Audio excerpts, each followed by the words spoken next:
Happy Wednesday. It is your friend Lisa Mason Ziegler coming to you here for Ask a Flower Farmer. And as you can tell, I'm inside my house. Saying I have a bad connection. It says I have a full cone, y'all. So if somebody gets on here, let me know. Hey, Mark, can you hear me all right? It just came up and said I had a low connection. Anyway, so we're here I'm at the farm. I'm in my house, actually. We've been out doing pruning all morning, and we still have a ton more to do. I call it pruning and editing, and this is the perfect time of year. January, in my mind, is the cool flower seed starting month and the slow growing warms and pruning and editing. And when I say edit, what I mean is particularly because we have so much native border, you know, a border that surrounds our farm, that's a planting of native trees and shrubs. They oftentimes, because we don't really cut them, right? We don't harvest from them, which harvesting actually is like pruning, right? So the stuff that doesn't get harvested, we do a lot of pruning to keep it in, you know, to keep everybody happy. And anyway, so this morning, I know we talked about this last year, but that, and I don't have an affiliate link or anything. The Stihl brand, S-T-I-H-L, I think, battery-powered chainsaw is like the best thing since becoming a flower farmer. I mean, it is just the greatest little, I actually cut a tree down that's like this big. Anyway, so that's what I used, and Andrew has been picking up all the brush, and we put a lot of it back in the native border. So we've been out in the freezing cold. It's like the coldest day of the year so far, and we're outside pruning. Anyway, speaking of the coldest day of the year, we've gotten a lot of discussion about cool flowers and the cold and what to do. And I'll be real honest, I realized this morning that I've apparently reached a new plateau in my growing world, that I hadn't even worried about my cool flowers going through, you know, the teens last night. I just realized that a few minutes ago when Rhonda texted me and said, talk about the cold weather with cool flowers. People are calling. So, you know, it only took 26 years, y'all. But I do have the thought, I will tell you this, somebody's knocking at my back door. So, stand by. Y'all look at my Van Gogh, and I've got a live going. So it's all right. So, sorry, y'all. My nephew's here. And Eric, the second and the third door aren't connected at the bottom. Anyway. Okay. Okay. Yeah. So anyway, I realized today that I wasn't so overly concerned about my cool flowers.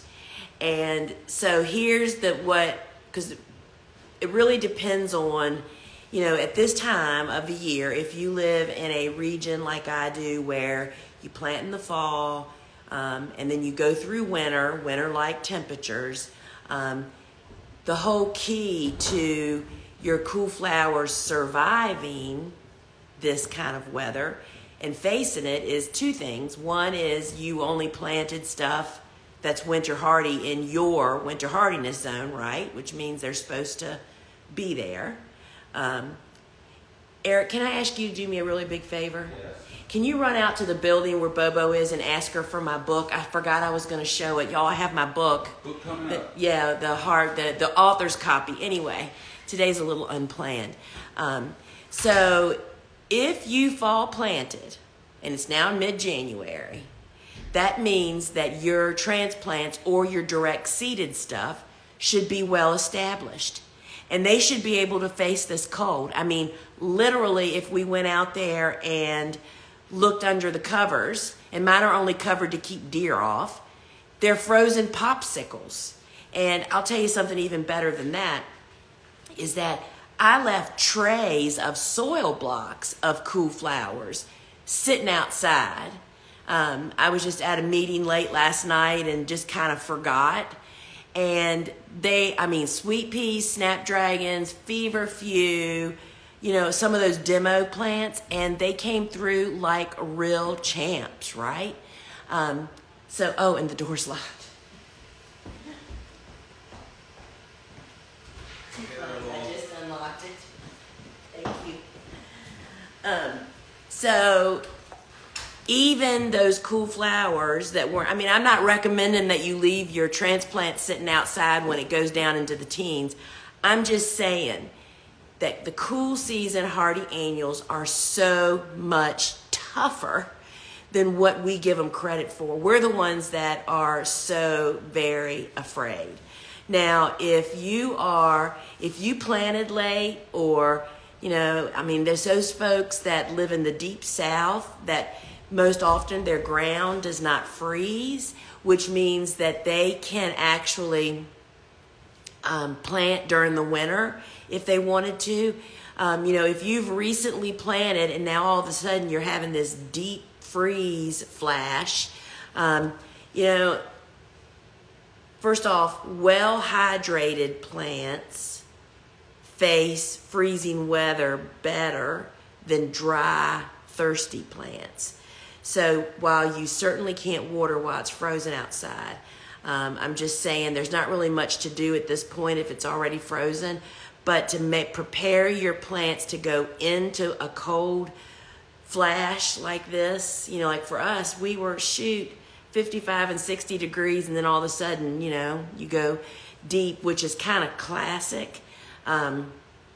So planting on time, and then being sure if you didn't plant on time and they aren't well established and you're really concerned about them, just equip them the best way you can. And the way you do that is by being sure they're watered.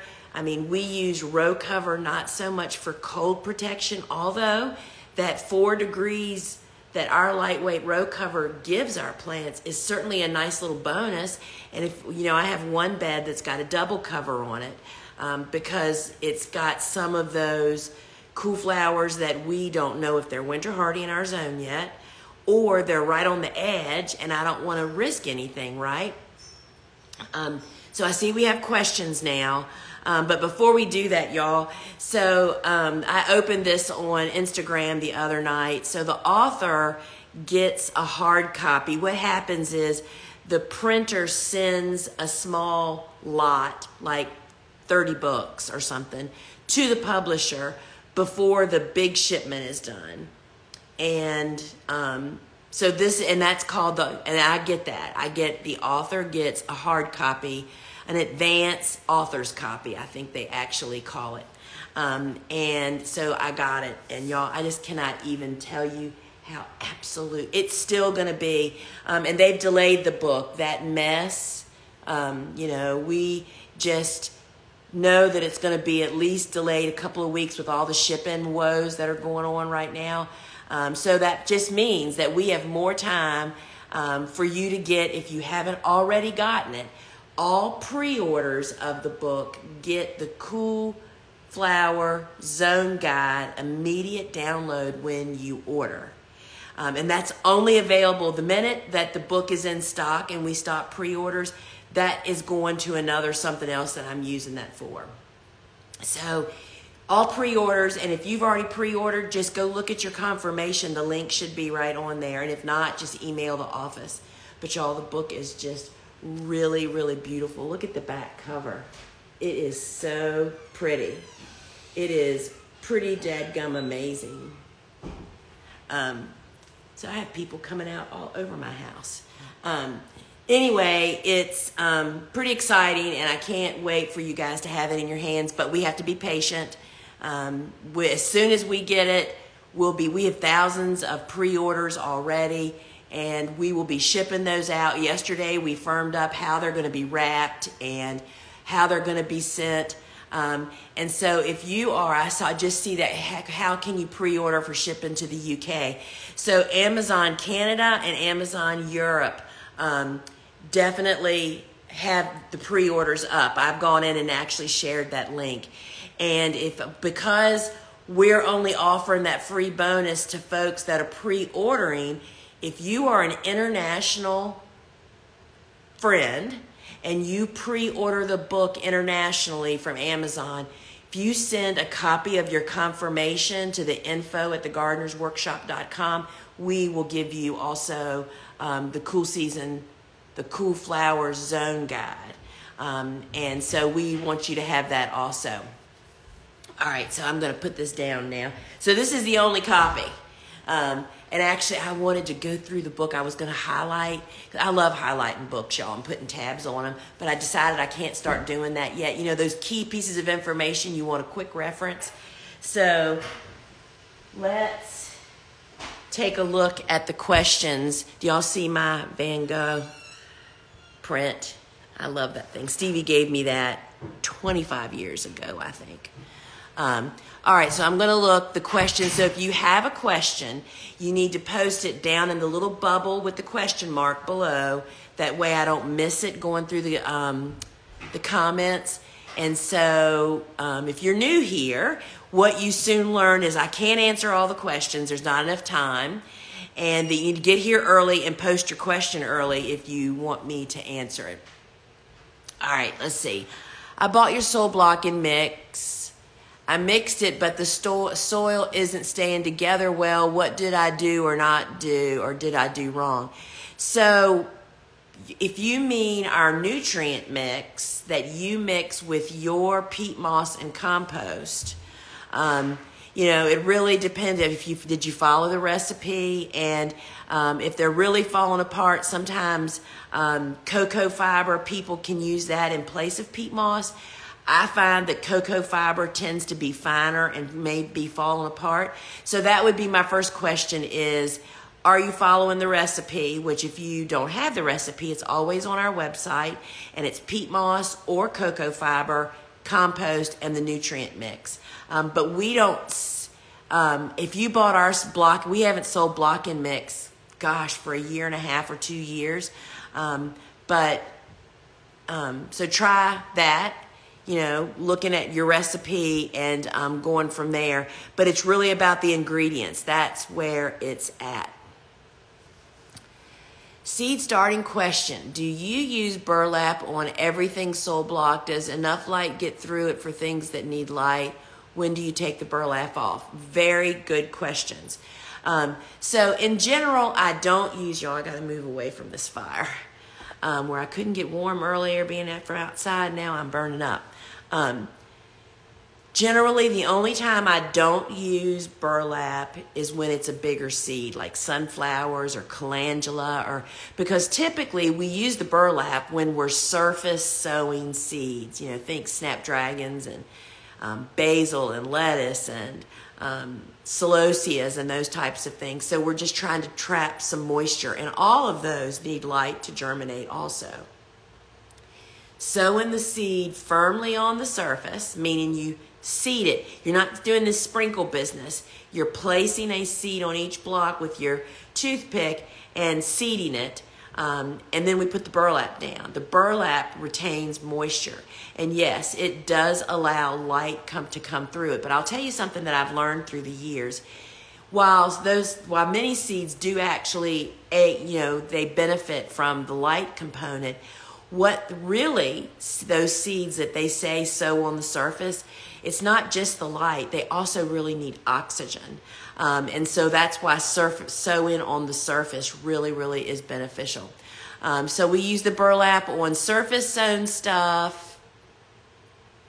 I was making sure. And when do you take the burlap off? I knew there was another question.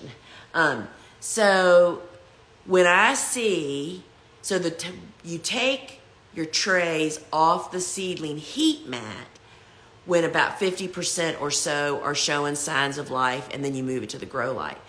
Well, I usually remove the burlap sometimes a little bit before that. When I only go to my grow room one time a day in the morning. I'm not a helicopter seed starter, y'all. I am not hovering over my stuff. I go out in the morning, take care of business, and then I go on through the rest of my work day.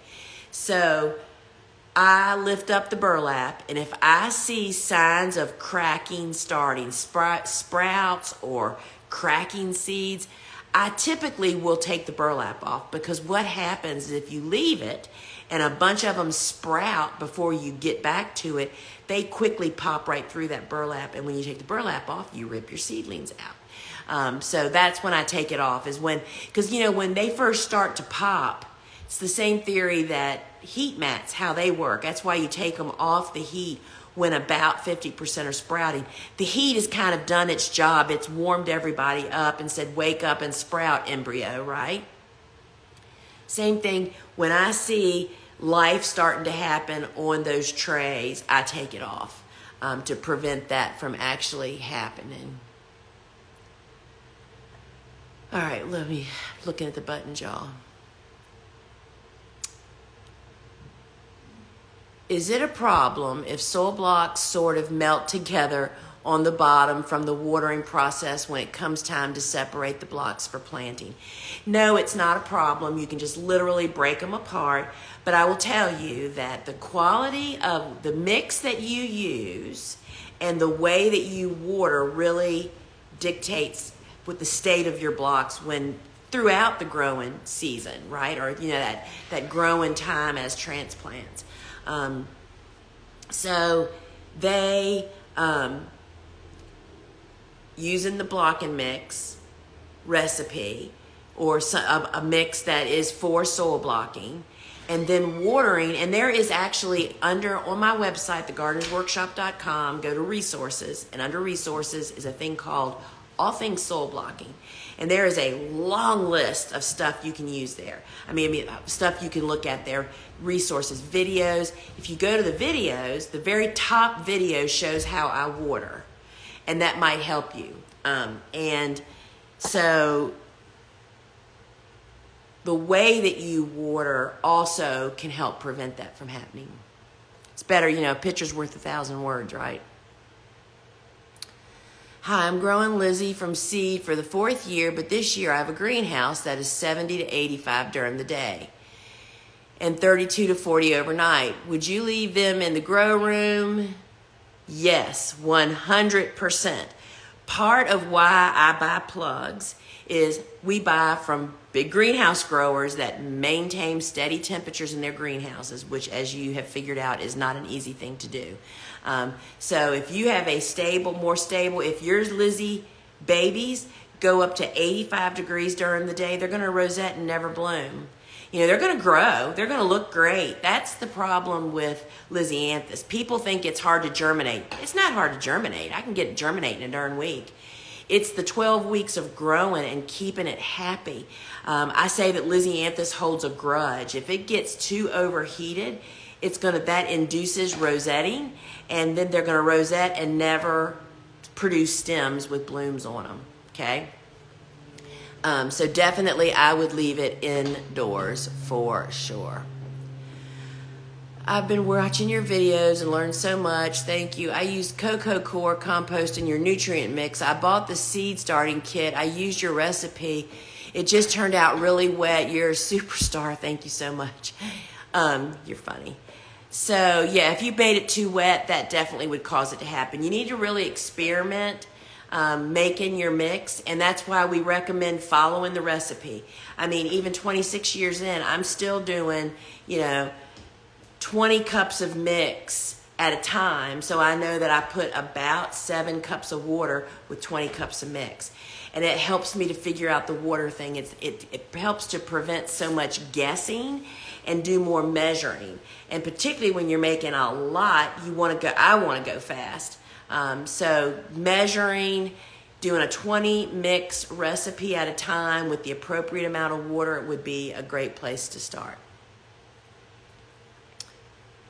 When do you put netting on your cool flowers? That's a really great question. Not until they start growing in spring. I don't want netting on my plants for a couple of reasons, because my dogs don't see netting really.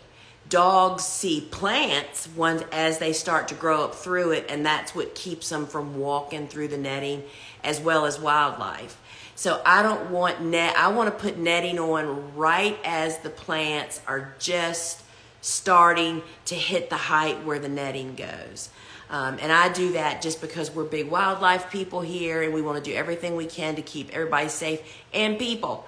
I see people putting netting on during the winter and leaving it, and I mean, it's a death trap for everybody involved. And so and our cool flowers are covered usually over winter, trying to keep the deer from eating them. So we don't take the row covers down or off.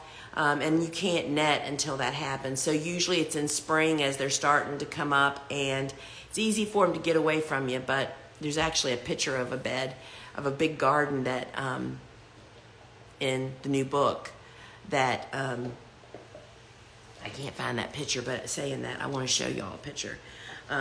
There's a picture in the book that shows a bed that got away from me. It happens. But you know what, y'all? That's what's called being a better business person, is to actually figure out what you're supposed to be doing in your days and doing those things on time. This isn't about, anyway, I could get on my horse, but I won't. Look at this picture. Is that just not the best picture ever? I really wanted that to be the cover of the book, but obviously that didn't happen, right? But yeah, those are two 16-foot beds behind me. I call them my Joe beds. And they produced 2 tons of cut flowers. And that's what this book is going to help you do too, if you are a home gardener, or if you are a flower farmer, budding, or, seasoned, and just, I mean, I was so thrilled. I don't know if y'all saw that I was a guest on Jenny Love's No-Till Flowers. It came out, I think, 2 weeks ago. She and I talk about the book and a whole bunch of other stuff. But I just love it when seasoned farmers say to me, oh my gosh, I did not know that. So y'all, we never stop learning. We never stop learning. And so that's when I put the netting on my cool flowers, is like, for me, like that's the March job, in March usually. March, early April. You only use fertilizers on Monday, plain water the rest of the time. You're talking about watering my seedlings. So on Mondays, and y'all, guess what? We have a big announcement coming. We have got a new fungus net product coming. So if you keep your eyes peeled, we're waiting for it. Anyway, so that's what I do on Wednesdays. But on Mondays, I put the Neptune's Harvest seaweed fish in my watering can. And then, yes, the other days would be just plain water. And everybody gets watered first thing in the morning. That's when they're dry and thirsty, and you give them the maximum amount of time to dry out again.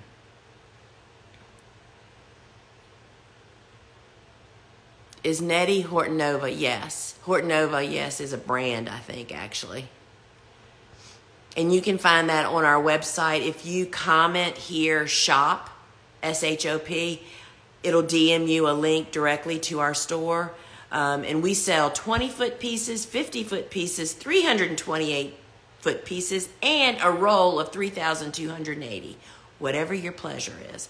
And if you install it properly and remove it properly and at the proper time, you can use it for several years. But not many people follow through and do all of that. I'm having a brain fart. Do I need to have my warm season seedlings ready 6 to 8 weeks prior to last frost? I'm trying to juggle very early spring cool flowers and warm season. So no, yes, you are having a moment. So we go through January and early February starting cool flowers, and only a couple of warm season tender annuals that are slow growers like eucalyptus. Can't think of any others.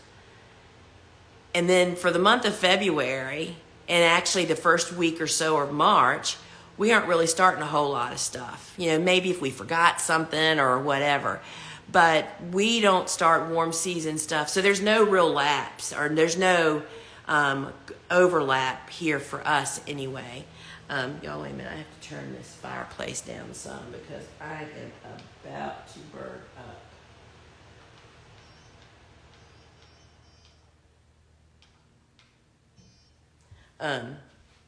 That's the joy of gas logs. We used to have a real fireplace in our previous house, and which is wonderful, don't get me wrong.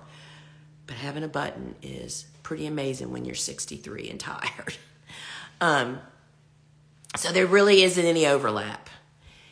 You don't want to plant, and I'm telling y'all, that is one of the biggest takeaways from my new book, The Cut Flower Handbook, is read there's over like 66 featured flowers in the book, right? I mean, it tells you everything. I mean, it's what Jenny Love was talking about, Bells of Ireland, and how she learned things on that. The crop feature pages are just blooming amazing. But I'm telling you, you need to read the first 2 sections deeply, because they really teach you how to figure out when you, based on your temperatures, you know, we know it's going to be an international book, and they're thinking it's going to be translated into other languages. So it's not got zones, it's got temperatures, but you can figure that out from looking at a USDA zone map. To figure out when should you plant cool season hardy annuals, warm, and, you know, fall, winter, very early spring. When is your times? And then when should you plant warm season tender annuals?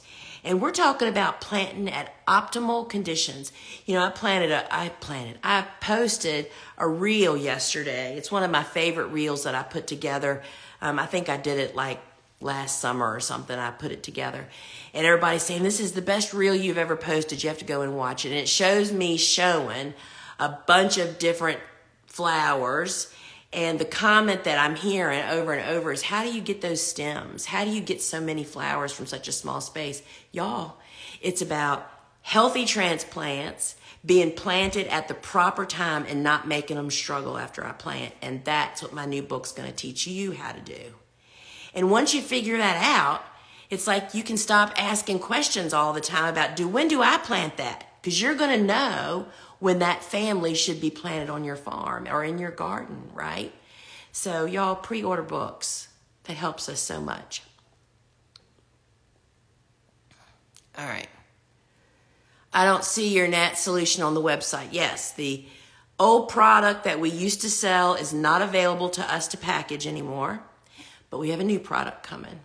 And it's the same ingredient. It's just a little different form. So I'm sure that my team is like smacking me through the screen to even mention it, but it's on its way to us. So stand by. It'll be coming.